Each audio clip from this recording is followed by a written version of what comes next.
মাদারগঞ্জে বাংলাদেশ জাতীয়তাবাদী rickshaw van auto চালক দলের উদ্যোগে লিফলেট বিতরণ ও ধানের শীষে ভোট প্রার্থনা। এমএচ হেবায়তুল্লাহর প্রতিবেদন।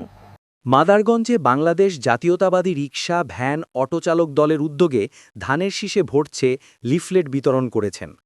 সোমবার সকাল 10টায় ৩ নং গুনারিতলার ২ নং ওয়ার্ডে লিফলেট বিতরণ করেন উপজেলা অটো ভ্যান রিকশাচালক কমিটির আহ্বায়ক মোহাম্মদ জিয়া, উপজেলা অটো ভ্যান রিকশাচালক কমিটির সদস্য সচিব রবিউল ইসলাম, যুগ্ম আহ্বায়ক সবুজ মিয়া, আইয়ুব আলী, মোহাম্মদ বিল্লাল হোসেন, মোহাম্মদ হাজি রাসেল মোল্লা সহ আরও উপস্থিত ছিলেন পৌর অটো ভ্যান চালক কমিটির আহ্বায়ক মোহাম্মদ নুরুল্লাহ, আহ্বায়ক মোহাম্মদ হাসান আহমেদ, সদস্য সচিব অটো ভ্যান রিকশা চালক কমিটি।